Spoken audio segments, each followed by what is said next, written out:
இணைப்பு திட்டத்துக்கு ஒரு துரும்ப கூட கிள்ளி போடல. வாக்குறுதி நம்பர் 103 சொன்னாங்களே, செஞ்சாங்களா?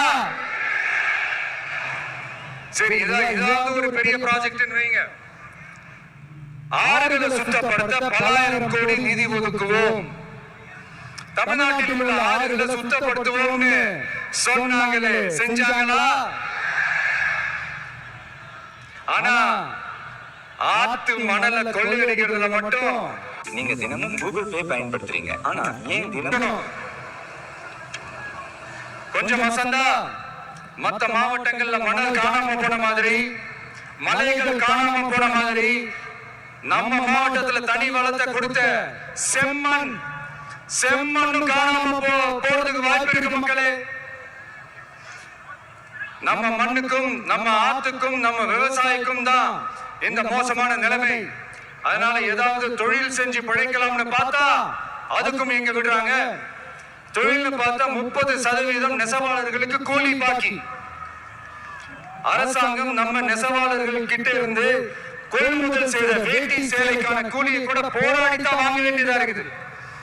அது சலுகையோ உதவியோ நலத்திட்டமோ கிடைக்காது. நம்ம உழைப்புக்கான ஊதியம், நம்மளோட உரிமை, அதுக்கே போராட வேண்டிய நிலையில தான் இந்த அரசாங்கம் நம்மள வச்சிருக்கு. நல்லா பாத்துக்கங்க மக்களே, உரிமைக்கு குரல் கொடுத்தவங்க தான் இவங்க. சிறு குறு தொழில்கள் பீக் ஹவர்ஸ் சார்ஜ்னு கரண்ட்டுக்கு அநியாய விலை வச்சு அதையும் செய்ய விடாம நம்மள முடக்கிறாங்க. அந்த பீக் ஹவர்ஸ் சார்ஜ் கொள்ளையால எத்தனை வருஷமா எவ்வளவு பேர் பாதிக்கப்பட்டோம், எவ்வளவு தொழில்கள் பாதிக்கப்படுது. நாமளும் கத்துறோம், போராடுறோம், கோரிக்கை வைக்கிறோம். கொஞ்சம் யோசிங்க. அப்பதான் பிரைவேட்ல அதிக விலைக்கு கரண்ட் வாங்க முடியும், அதுக்கு டெண்டர் விட முடியும். அப்படி டெண்டர் விட்ட மேட்டர்ல எல்லாம் என்ன நடக்கும்னு உங்களுக்கும் தெரியும், எனக்கும் தெரியும், நம்ம எல்லாருக்குமே தெரியும். இந்த மாதிரி ஈரோடு மட்டும் இல்ல, எந்த மாவட்டத்துக்கு போனாலும் பிரச்சனைகள் மேல பிரச்சனைகள் தான்.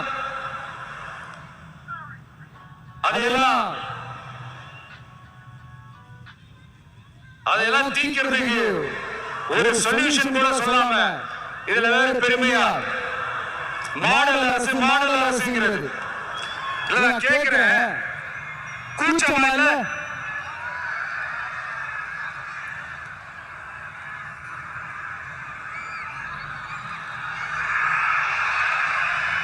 இதெல்லாம் கேட்டா அப்படியே நம்ம பக்கம் யூட்டர்ன் அடிச்சு வந்துருவாங்க.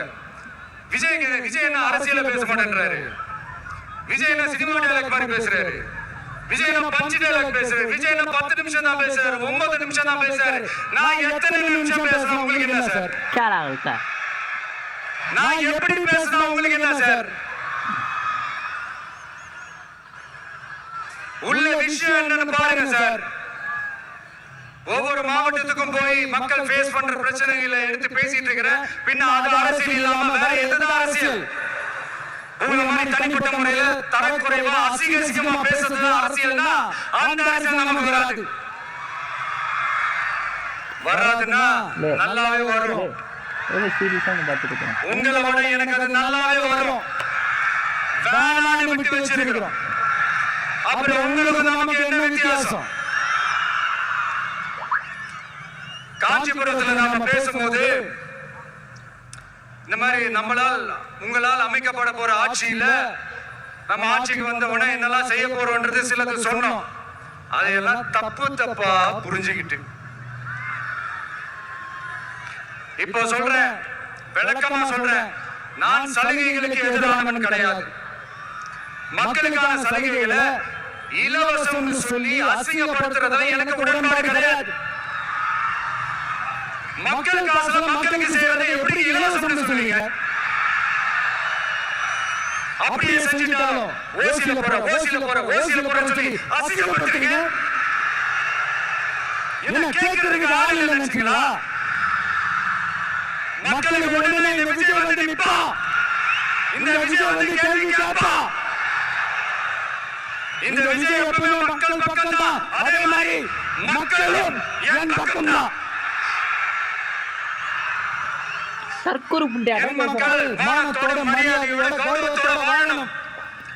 என் மக்கள் யாருக்கும் கீழே கிடையாது. அப்படி அவங்க கௌரவத்தோட வாழணும்னா அவங்களுக்கான வாழ்க்கை தரம் உயரணும்.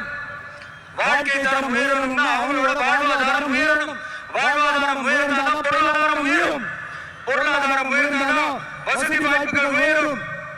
இதெல்லாம் உயர்ந்தாலே ஆட்டோமேட்டிக்கா அவங்களோட வாழ்க்கை தரம், அவங்களுக்கான மரியாதை, அவங்களுக்கான கௌரவம் எல்லாமே உயரும்.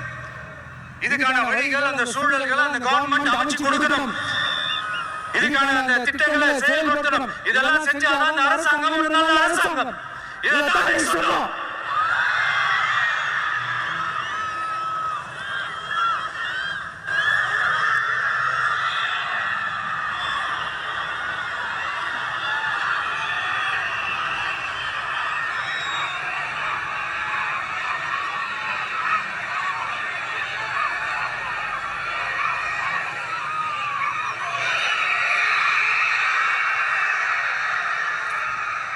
இதைத்தான் நீங்க சொன்னோம். உடனே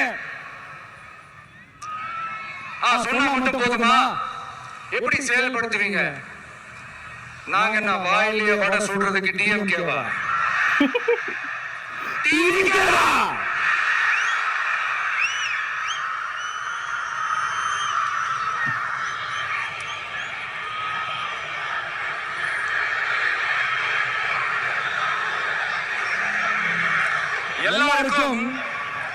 எல்லாருக்கும் நிரந்தரமான ஒரு வீடு இருக்கணும்னு சொன்னோம். உடனே எங்க ஆட்சியிலே நாங்க எல்லாரும் வீடு கட்டி கொடுத்துட்டோமே அப்படிங்கிறது இல்ல. நான் கேக்குறேன், இங்க உங்களை தான் கேக்குறேன், இங்க வாடகைக்கு இருக்கிறவங்களே இங்க யாரும் இல்லையா? எல்லாருக்கும் சொந்தமா வீடு கட்டி கொடுத்துட்டாங்களா? அடுத்து வீட்டுல இருக்கிற ஒவ்வொருத்தரும் மினிமம் டிகிரி படிச்சிருக்கணும் அப்படின்னு சொன்னோம். உடனே எங்க ஆட்சியிலே எல்லாரும் டிகிரி படிச்சு முடிச்சிட்டாங்க அப்படிங்கிற மாதிரி சொல்றது அது உண்மைனா? ஸ்கூல் லெவல்லயே டிராப் அவுட்ஸ் அதிகமானது யாரோட ஆட்சியிலங்க?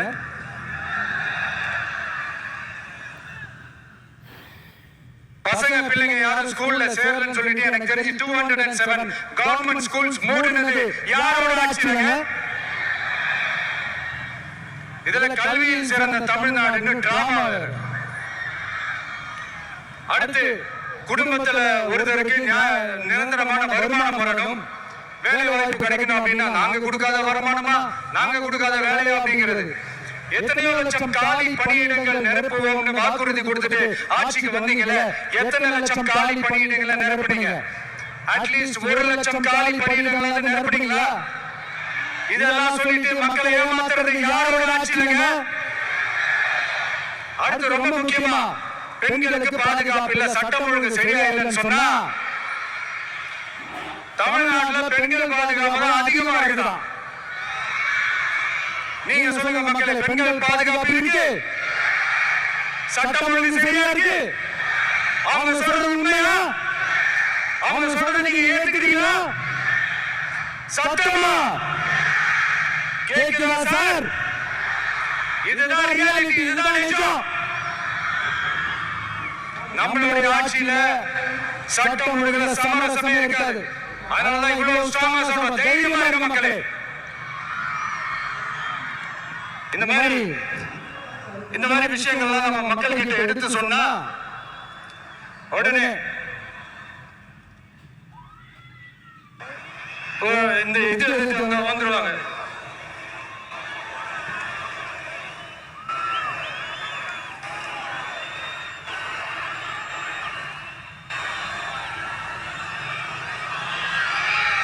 இந்த மாதிரி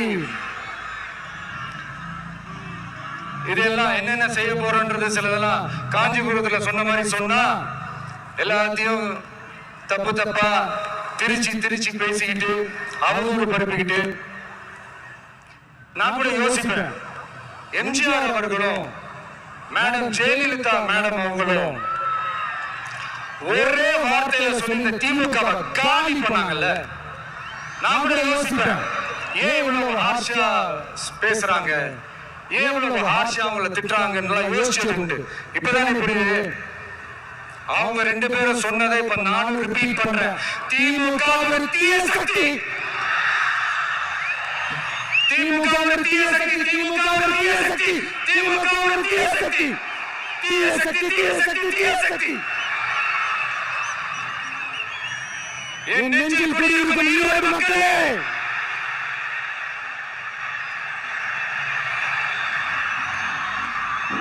டிவிக்கு ஒரு தூய சக்தி. எப்படி? டிவிக்கு ஒரு தூய சக்தி. தூய சக்தி டிவிகேவுக்கும் தீய சக்தி டிஎம்கேவுக்கும் தான் போட்டியே.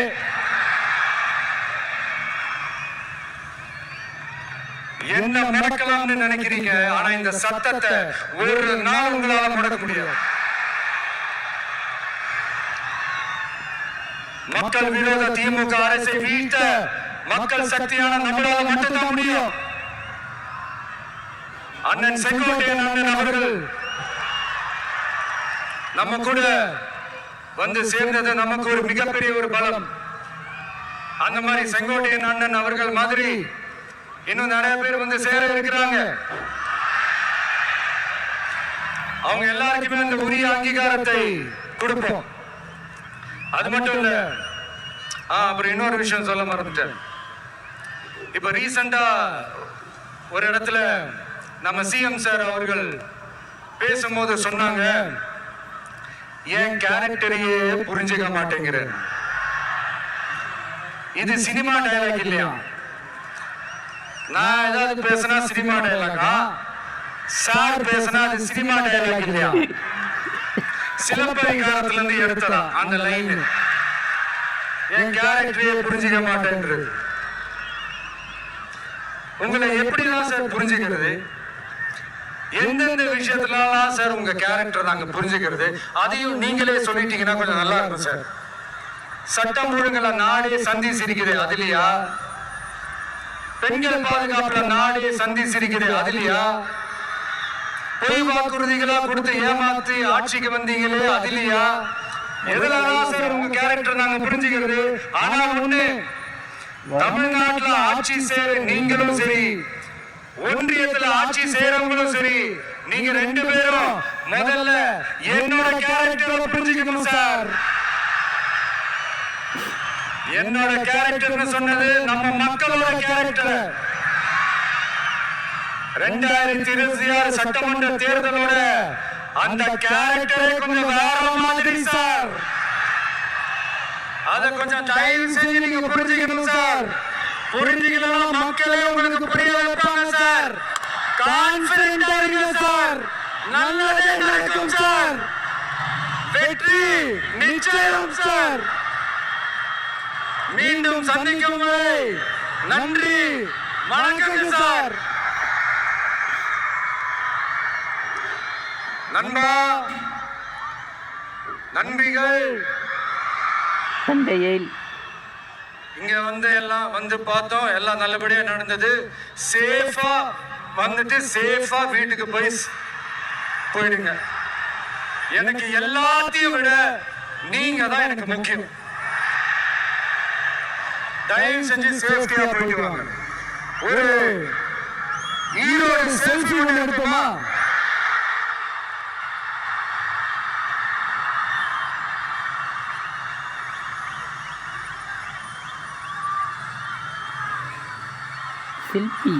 செல்ஃபா எடுப்போமா? செல்ஃபிக்கு செல்ஃபாக்கு ஐயோ